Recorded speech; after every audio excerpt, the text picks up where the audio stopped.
He leaped. But as he was flying through the air, Dalal suddenly turned to face him. She looked shocked. She must not have expected him to strike back. Unfortunately, Aziz hadn't planned for his sister to stop walking. He launched into the puddle. Splash! And landed on top of her. They both fell down and got absolutely soaked. "What on earth is going on?" Dad demanded, turning around. "Aziz?" Aziz's glasses were covered in muddy water. So too were his clothes and shoes and his entire body. And he was cold. Very cold. That was a bad idea. A very bad idea. Aziz took off his glasses.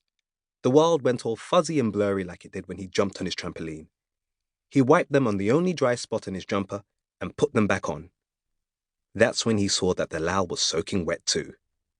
At least his plan sort of worked. Aziz waited for Dalal to tell on him, and sure enough, she turned to Dad.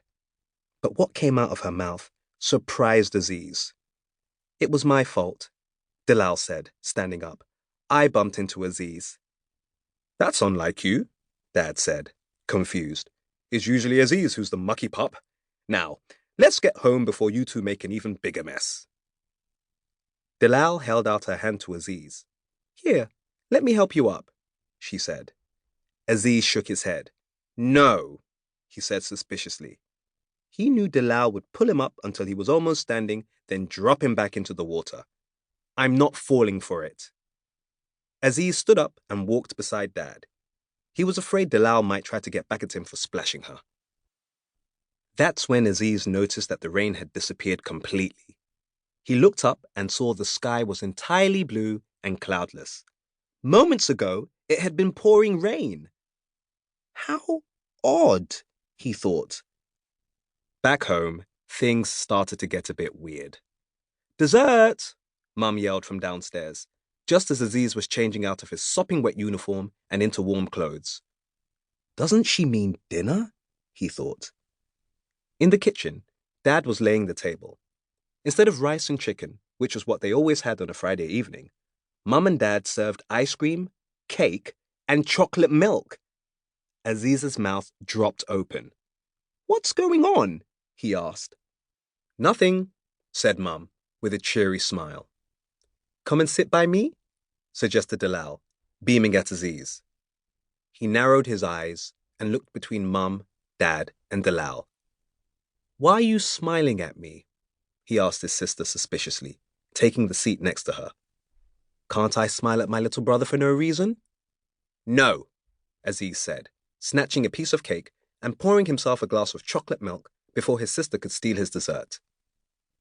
By the time everyone had finished eating, there was only a tiny bit of strawberry ice cream left. Strawberry ice cream was Aziz's favorite. He reached for it at the same time as Dalal. She pulled away. "You have it," she said sweetly. "I'll have vanilla instead." Aziz dropped his spoon. "What's going on?" he asked.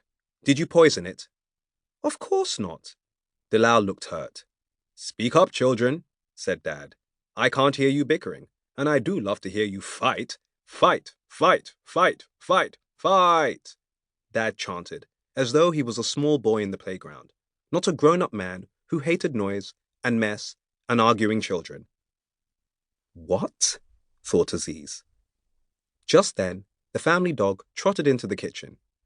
"Hello, Bilbo," Aziz said, grinning. Bilbo ran over to him and put his head on Aziz's knees. He always did this when he wanted food. Bilbo opened his big, slobbery mouth, and he meowed. "What was that?" Aziz asked. Bilbo meowed again. Did he really just hear that? Aziz looked at Mum, Dad, and Dalal, but they didn't seem to think anything was wrong. "Did you just hear that?" he said. "Hear what?" Dad asked. "Never mind." Aziz decided to do a test to make sure he had heard properly. He dangled a piece of cake just above Bilbo's head. Bilbo meowed for a third time. "Aziz, stop teasing the dog," Mum said.